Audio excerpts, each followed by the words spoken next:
नमस्कार दोस्तों। कहानियों की श्रृंखला में आज सुनेंगे सुभद्रा कुमारी चौहान की कहानी कदम के फूल। लेकिन उससे पहले मेरा आपसे विनम्र अनुरोध है कि अगर आपको मेरी कहानियाँ अच्छी लगती हैं तो मेरे चैनल को सब्सक्राइब ज़रूर करें, लाइक करें, शेयर करें और बेल आइकन दबाना बिल्कुल भी ना भूलें। आज सुनिए कदम के फूल। भौजी, लो मैं ले आया। सच ले आए? कहाँ मिले? अरे बड़ी मुश्किल से ला पाया भौजी। तो मजदूरी ले लेना। क्या दोगी? तुम जो मांगो। पर मेरी मांगी हुई चीज़ मुझे दे भी सकोगी? क्यों न दे सकूंगी। तुम मेरी वस्तु मेरे लिए ला सकते हो, तो क्या मैं तुम्हारी इच्छित वस्तु तुम्हें नहीं दे सकती? नहीं भौजी, न दे सकोगी। क्यों नाहक कहती हो? अब तुम ही न लेना चाहो तो बात दूसरी है, पर मैंने तो कह दिया कि तुम जो मांगोगे मैं वही दूंगी। अच्छा अभी जाने दो, समय आने पर मांग लूँगा। कहते हुए मोहन ने अपने घर की राह ली। दूर से आती हुई भामा की सास ने मोहन को कुछ दोने में लिए हुए घर के भीतर जाते देखा था, किंतु वह ज्यों ही नज़दीक पहुंची, मोहन दूसरे रास्ते से अपने घर की तरफ जा चुका था। वे मोहन से कुछ पूछ न सकी, पर उन्होंने यह अपनी आंखों से देखा था कि मोहन कुछ दोने में लाया है, किंतु क्या लाया है यह वे न जान सकीं। घर आते ही उन्होंने बहू से पूछा, मोहन दोने में क्या लाया था? भामा मन ही मन मुस्कुराई और बोली, मिठाई। बुढ़िया क्रोध से तिलमिला उठी। बोली, इतना खाती है, दिन भर बकरी की तरह मुंह चला ही करता है, फिर भी पेट नहीं भरता। बाजार से भी मिठाई मंगा मंगा के खाती है। अभी मैं ना देखती तो क्या तू कभी बतलाती? भामा मुस्कुराते हुए, तो बतलाती क्यों? कुछ बतलाने के लिए थोड़ी ही मंगवाई थी। क्यों? क्या मैं घर में कोई चीज़ ही नहीं हूँ? तेरे लिए तो मिठाई के लिए पैसे हैं। मैं 4 पैसे दान दक्षिणा के लिए भी मांगूं तो सदा मुंह से ना ही निकलती है। तेरा आदमी है तो मेरा भी बेटा है, क्या उसकी कमाई में मेरा कोई हक नहीं? मुझे तो 2 बार सूखी रोटी छोड़कर कुछ भी ना नसीब हो और तू मिठाई मंगा मंगा के खाए। कर ले जितना जी चाहे, भगवान तो ऊपर से देख ही रहा है, वह तो सजा देगा ही।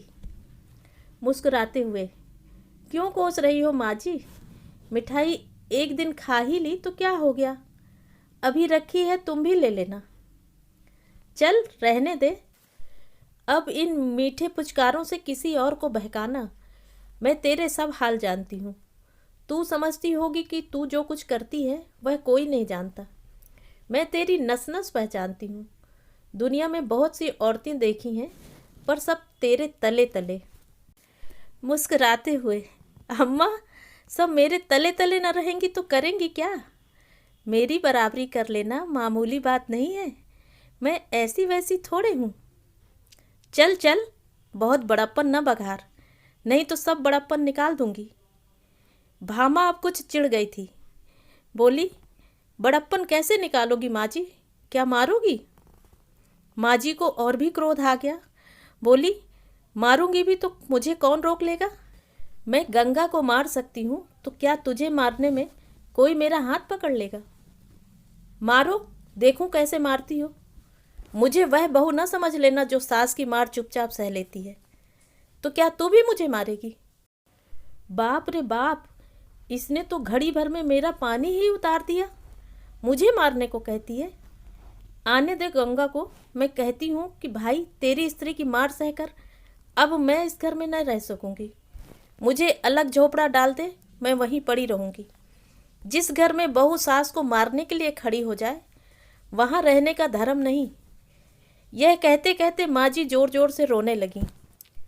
भामा ने देखा कि बात बहुत बिगड़ गई, अतः वह बोली, तुम्हें मारने को तो नहीं कहा माँ जी, क्यों झूठ मूठ कहती हो?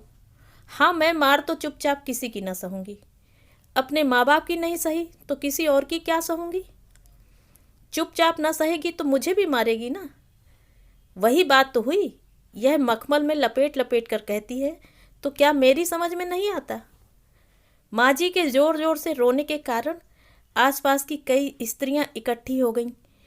कई भामा की तरफ सहानुभूति रखने वाली थी, कई माजी की तरफ। पर इस समय माजी को फूट फूट कर रोते देखकर सबने भामा को ही भला बुरा कहा। सब माजी को घेर कर बैठ गईं। भामा अपराधिनी की तरह घर के भीतर चली गई। भामा ने सुना माजी आसपास बैठी हुई स्त्रियों से कह रही थी, आप तो दोना भर भर कर मिठाई मंगा मंगा कर खाती है, और मैंने कभी अपने लिए पैसे धेले की चीज़ के लिए भी कहा तो फौरन ही टका सा जवाब दे देती है, कहती है पैसा ही नहीं है। इसके नाम से पैसे आ जाते हैं और मेरे नाम से कंगाली छा जाती है। किसी भी चीज़ के लिए तरस तरस के मांग मांग के जीभ घिस जाती है। कभी जी में आया तो ला दिया, नहीं तो कुत्ते की तरह भौंका करो। इस घर में यह हाल है मेरा। आज भी दोना भर मिठाई मंगवाई है, मैंने जरा ही पूछा तो मारने के लिए खड़ी हो गई। कहती है मेरे आदमी की कमाई है, खाती हूँ। किसी के बाप का खाती हूँ क्या? उसका आदमी है तो मेरा भी बेटा है, उसका 12 आने हक है तो मेरा 4 आने तो होगा। पड़ोस की एक दूसरी बुढ़िया बोली, राम राम, यही पढ़ी लिखी होशियार हैं। पढ़ी लिखी है तो क्या हुआ, अकल तो कौड़ी के बराबर नहीं है।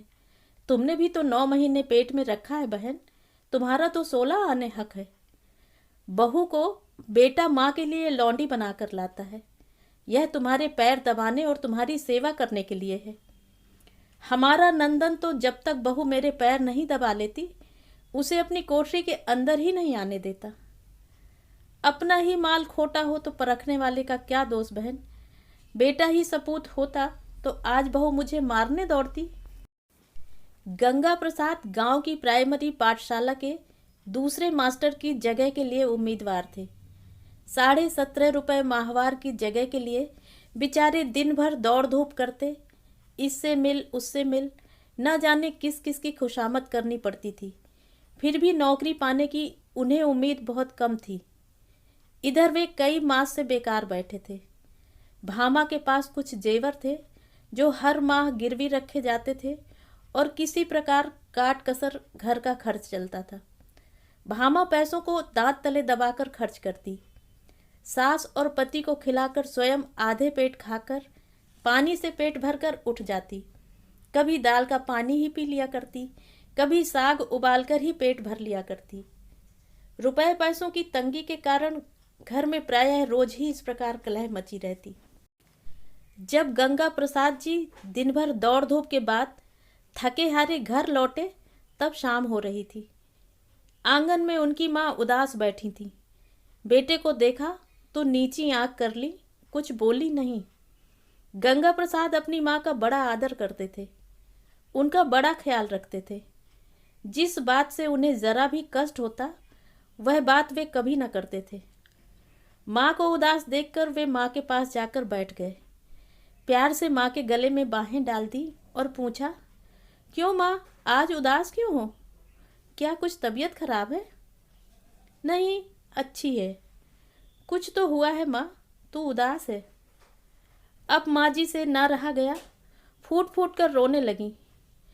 बोली, कुछ नहीं, मैं आदमी औरत में लड़ाई नहीं लगवाना चाहती, बस इतना ही कहती हूँ कि अब मैं इस घर में ना रह सकूँगी। मेरे लिए अलग झोपड़ा बनवा दे, वहीं पड़ी रहूँगी। जी में आवे तो खर्च भी देना, नहीं तो मांग के खा लूँगी। क्यों माँ, क्या कुछ झगड़ा हुआ है? सच सच कहना। आज ही क्या, यह तो हर तीसरे दिन की बात है। तेरी घरवाली ने मोहन से मिठाई मंगवाई, वह दोना भर मिठाई मेरे सामने लाया। मैं जरा पूछने गई तो कहती है, हाँ मंगवाती हूँ, खाती हूँ, अपने आदमी की कमाई खाती हूँ, कुछ तुम्हारे बाप का तो नहीं खाती। जब मैंने कहा कि तेरा आदमी है तो मेरा भी बेटा है, उसकी कमाई में मेरा भी हक है, तो कहती है कि तुम्हारा हक जब था तब था, अब तो सब मेरा है। ज़्यादा बोलोगी तो मार के घर से निकाल दूंगी। तो बाबा, तेरी औरत है, तू ही उसकी मार सहे। मैं मांग के भले ही पेट भर लूं, पर बहू के हाथ की मार ना खाऊंगी। गंगा प्रसाद अब ना सह सके, बोले, वह तुझे मारेगी माँ? मैं ही ना उसके हाथ पैर तोड़कर डाल दूंगा। कहते हुए वे हाथ की लकड़ी उठाकर बड़े गुस्से से भीतर गए। भामा को डांट कर पूछा, क्या मंगाया था तुमने मोहन से? गंगा प्रसाद के इस प्रश्न के उत्तर में कदम्ब के फूल थे भैया, कहते हुए मोहन ने जब घर में प्रवेश किया तब तक भामा ने दोना उठाकर गंगा प्रसाद के सामने रख दिया था। दोने में 8-10 पीले पीले गोल गोल बेसन के लड्डुओं की तरह कदम के फूलों को देखकर गंगा प्रसाद को हंसी आ गई।